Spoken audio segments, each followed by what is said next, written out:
നമസ്കാരം. മലയാളി വാർത്തയിലേക്ക് സ്വാഗതം. ഇസ്രയേൽ നഗരങ്ങളെ ലക്ഷ്യമിട്ട് ഇറാനിൽ നിന്ന് വീണ്ടും കനത്ത മിസൈൽ ആക്രമണം ഉണ്ടായിരിക്കുകയാണ്. മധ്യ ഇസ്രയേലിനെ ലക്ഷ്യമിട്ടായിരുന്നു ഇറാൻ മിസൈൽ ആക്രമണം നടത്തിയിട്ടുള്ളത്. മിസൈലുകളെ ഇസ്രയേൽ പ്രതിരോധ സേന തടഞ്ഞു. ആർക്കും പരിക്കുകൾ റിപ്പോർട്ട് ചെയ്തിട്ടില്ല. ഇന്ന് പുലർച്ചെയും ഇസ്രയേലിന് നേരെ ഇറാൻ മിസൈൽ ആക്രമണം നടത്തി. രാത്രി ഇറാൻ നഗരങ്ങളായ തെഹ്റാൻ, ഇസ്ഫഹാൻ, ഖറാച്ച് എന്നിവിടങ്ങൾക്ക് നേരെ ഇസ്രയേലിലെ വ്യാപക വ്യോമാക്രമണം നടന്നിരുന്നു. ഇറാനെതിരായ ആക്രമണത്തിൽ വിജയവഴികളിലൂടെയാണ് തങ്ങളെന്നും യുദ്ധം ഏതുവരെ തുടരുമെന്ന് ഇപ്പോൾ പറയാനാകില്ലെന്നും ഇസ്രയേൽ പ്രധാനമന്ത്രി ബെഞ്ചമിൻ നെതന്യാഹു ആവർത്തിച്ചു. ഇന്നും നാളെയുമായി US കേന്ദ്രങ്ങൾക്ക് നേരെ ഇറാന്റെ തിരിച്ചടിക്ക് സാധ്യതയുണ്ടെന്ന് അമേരിക്ക വ്യക്തമാക്കി. ഇറാന്റെ പരമോന്നത ആത്മീയ നേതാവ് അയത്തുള്ള അലി ഖമേനി ആവശ്യപ്പെട്ടാൽ ഒരാഴ്ചയ്ക്കകം ആക്രമണം അവസാനിപ്പിക്കാനും നീക്കമെന്നാണ് റിപ്പോർട്ടുകൾ സൂചിപ്പിക്കുന്നത്. ഉദ്യോഗസ്ഥരെ ഉദ്ധരിച്ച ഇസ്രയേൽ മാധ്യമങ്ങളുടേതാണ് ഈ റിപ്പോർട്ട്. നതാൻസിലെ ആണവ കേന്ദ്രം ഇപ്പോൾ ഇല്ലെന്നും ഇസ്രായേൽ സൈന്യം വ്യക്തമാക്കിയിട്ടുണ്ട്. ഫോർദോയിലും ഇസ്ഫഹാനിലും കനത്ത നാശനഷ്ടമുണ്ടായി.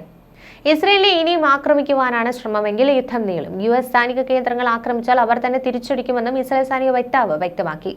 ഇറാന്റെ ആണവ പദ്ധതി ഇല്ലാതാക്കുന്നതിൽ നിന്ന് ഇപ്പോഴും അകലെയാണെന്നാണ് ഇസ്രായേൽ വ്യക്തമാക്കിയിട്ടുള്ളത്.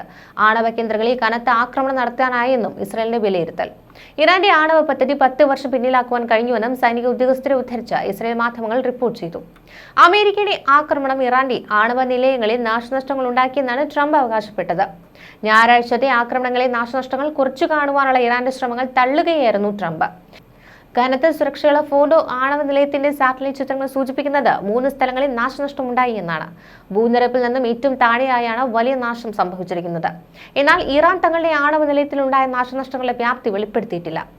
ആക്രമണത്തിൽ 2 വലിയ ഗർത്തങ്ങൾ രൂപപ്പെട്ടതായും ആണവ നിലയത്തെ സംരക്ഷിക്കുവാൻ രൂപകൽപ്പന ചെയ്ത വ്യോമ പ്രതിരോധ സംവിധാനം തകർന്നതായും സാറ്റലൈറ്റ് ചിത്രങ്ങളിൽ നിന്ന് മനസ്സിലാക്കുവാൻ കഴിയുന്നു എന്ന് ട്രംപ് പറയുന്നു. ഭൂമിക്കടിയിൽ ആഴത്തിൽ സ്ഥിതി ചെയ്യുന്ന ഫോർഡോ ആണവ നിലയത്തിലുള്ള യഥാർത്ഥ നാശനഷ്ടങ്ങൾ അജ്ഞാതമായി തുടരുകയാണെന്നാണ് ഇന്ന് രാവിലെ UN സുരക്ഷാ കൗൺസിലിലെ അടിയന്തര യോഗത്തിൽ അന്താരാഷ്ട്ര ആണവോർജ്ജ ഏജൻസിയുടെ തലവൻ റാഫേൽ ഗ്രോസി പറഞ്ഞത്. അതേസമയം ഇസ്രായേൽ നഗരങ്ങളെ ലക്ഷ്യമിട്ട് ഇറാനിൽ നിന്ന് വീണ്ടും കനത്ത മിസൈൽ ആക്രമണമാണ് ഉണ്ടായിരിക്കുന്നത്. ഇസ്രായേലിൽ ഉടനീളം അപായ സാരണകൾ മുഴങ്ങി. രാത്രി ഇറാൻ നഗരങ്ങളായ ടെഹ്റാൻ, ഇസ്ഫഹാൻ, ഖറാച്ച് എന്നിവിടങ്ങൾക്ക് നേരെ ഇസ്രായേലിലെ വ്യാപക വ്യോമാക്രമണമാണ് ഉണ്ടായത്. ഇറാനെതിരായ ആക്രമണങ്ങൾ വിജയവഴിയിലാണ് തങ്ങളെന്നാണ് യുദ്ധം ഏതുവരെ നീളുമെന്ന് പറയാനാകില്ലെന്നും നെതന്യാഹു ആവർത്തിച്ചു. ഇതിനിടെ വീണ്ടും ഖമേനി മുന്നറിയിപ്പുമായി രംഗത്തെത്തി. സയനിസ്റ്റ് ശത്രു ഗുരുതരമായി തെറ്റ് ചെയ്തുവെന്നും ഇപ്പോൾ ശിക്ഷിക്കപ്പെട്ടുകൊണ്ടിരിക്കുകയാണെന്നും പറഞ്ഞു. ഇറാന്റെ ആണവ കേന്ദ്രങ്ങളിൽ അമേരിക്ക ആക്രമണം നടത്തിയതിന് 1 ദിവസത്തിനു ശേഷമാണ് ഇദ്ദേഹത്തിന്റെ അഭിപ്രായങ്ങൾ പോസ്റ്റ് ചെയ്തത്. ട്രംപ് ആണവ കേന്ദ്രങ്ങൾ ആക്രമിച്ചതിന് പ്രതികാരമായി ഇറാൻ ഹോർമുസ് കടലിടുക്ക് അടച്ചുള്ള ഉപരോധത്തിന് പാർലമെന്റ് അംഗീകാരം നൽകിയിരുന്നു. ശിക്ഷ തുടരുന്നു. സയനിസ്റ്റ് ശത്രു ഒരു വലിയ തെറ്റ് ചെയ്തു, ഒരു വലിയ കുറ്റകൃത്യം ചെയ്തു. അത് ശിക്ഷിക്കപ്പെടണം. അത് ശിക്ഷിക്കപ്പെട്ടുകൊണ്ടിരിക്കുന്നു. അത് ഇപ്പോൾ ശിക്ഷിക്കപ്പെട്ടുകൊണ്ടിരിക്കുകയായിരുന്നു എന്നാണ് പോസ്റ്റ്. ഇറാന്റെ ഫോർഡോ, ഇസ്ഫഹാൻ, നതാൻസ് എന്നിവിടങ്ങളിലെ ആണവ കേന്ദ്രങ്ങൾ 30,000 പൗണ്ട് ബങ്കർ ബസ്റ്റർ ബോംബുകൾ ഉപയോഗിച്ചായിരുന്നു ആക്രമിച്ചത്. അമേരിക്കൻ B-2 സ്റ്റെൽത്ത് ബോംബറുകളാണ് ആക്രമണം നടത്തിയത്. ആക്രമണത്തിന് ശേഷം വിശകലനം ചെയ്ത ഉപഗ്രഹ ചിത്രങ്ങൾ നതാൻസിന്റെ ഭൂഗർഭ സമ്പുഷ്ടീകരണ സ്ഥലത്തിന് മുകളിൽ ഒരു ഗർത്തമുണ്ടായതായി കണ്ടെത്തി. ഇത് ശക്തമായ കോൺക്രീറ്റ് പ്രതിരോധങ്ങൾക്ക് താഴെയാണ് നാശനഷ്ടങ്ങൾ വരുത്തിയതെന്നാണ് സൂചിപ്പിക്കുന്നത്. ഇറാന്റെ ആഴത്തിലുള്ള കുഴിച്ചിട്ട സൗകര്യങ്ങളിലേക്ക് തുളച്ചു കയറുവാനുള്ള അതുല്യമായ അമേരിക്കൻ കഴിവുകൾ പ്രയോജനപ്പെടുത്തുന്നതിനായാണ് US പ്രവർത്തനം രൂപകൽപ്പന ചെയ്തിരിക്കുന്നതെന്നാണ് ഉദ്യോഗസ്ഥർ പറഞ്ഞത്. പ്രതികാരം ചെയ്യുമെന്ന് ഇറാനിയൻ ഉദ്യോഗസ്ഥർ പ്രതിജ്ഞയെടുക്കുകയും മേഖലയിലെ US താവളങ്ങൾ നിയമാനുസൃത ലക്ഷ്യങ്ങളായി മാറിയേക്കാമെന്ന് മുന്നറിയിപ്പ് നൽകുകയും ചെയ്തിട്ടുണ്ട്.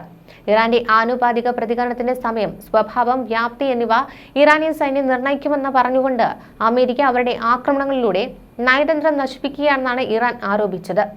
ഞായറാഴ്ച നടന്ന അടിയന്തര UN സുരക്ഷാ കൗൺസിൽ യോഗത്തിൽ സംസാരിച്ച ഇറാന്റെ UN ambassador Amir Saeid Iravani പറഞ്ഞു. യുദ്ധക്കൊതിയന്മാരായ US ഭരണകൂടത്തിന് ഈ ചെടിക്കുണ്ടിൽ അകപ്പെടരുതെന്ന് ഇറാൻ പലതവണ മുന്നറിയിപ്പ് നൽകിയിരുന്നു. ആവശ്യമായ എല്ലാ നടപടികളും ഞങ്ങൾ സ്വീകരിക്കുമെന്ന് അദ്ദേഹം കൂട്ടിച്ചേർത്തു. ആക്രമണങ്ങളെ അന്താരാഷ്ട്ര നിയമത്തിന്റെ വ്യക്തവും നഗ്നവുമായ ലംഘനമെന്ന് മുദ്രകുത്തി.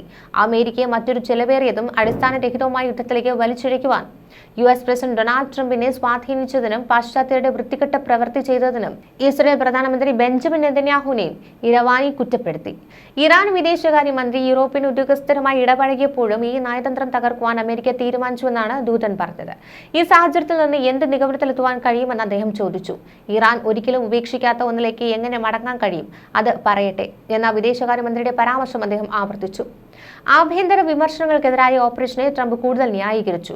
പ്രതിനിധി തോമസ് മാസിയോട് മറുപടി പറഞ്ഞു. കഴിഞ്ഞ ദിവസം ഞങ്ങൾക്ക് അതിശയകരമായ ഒരു സൈനിക വിജയം ലഭിച്ചു. ബോംബ് അവരുടെ കൈകളിൽ നിന്ന് ഉടൻ തന്നെ പിടിച്ചെടുത്തു. അവർക്ക് കഴിയുമെങ്കിൽ അവർ അത് ഉപയോഗിക്കുമെന്നായിരുന്നു പ്രതികരണം. ഇതിനിടെ ഇറാൻ ഇസ്രയേൽ സംഘർഷം രൂക്ഷമായി തുടരവേ വ്യാപാര മേഖലയിൽ അതിനിർണായകമായ ഒരു നീക്കത്തിന് തയ്യാറെടുത്തിരിക്കുകയാണ് ഇന്ത്യ. ഇന്ത്യയുടെ ചരക്ക് നീക്കങ്ങളെല്ലാം ബന്ദർ അബ്ബാസ് തുറമുഖത്ത് നിന്ന് ചബഹാർ തുറമുഖത്തേക്ക് കേന്ദ്രീകരിക്കണമെന്ന് കേന്ദ്രത്തിന് മേൽ സമ്മർദ്ദം ചെലുത്തുകയാണ് കയറ്റുമതിക്കാർ. നിലവിലെ സംഘർഷം രൂക്ഷമായാൽ പ്രതിരോധ നടപടിയുടെ ഭാഗമായി ഇറാൻ ഹോർമുസ് കടലിടുക്ക് അടയ്ക്കുമോ എന്ന ആശങ്കയൊക്കെ നേരത്തെ തന്നെ നിലനിന്നിരുന്നതാണ്.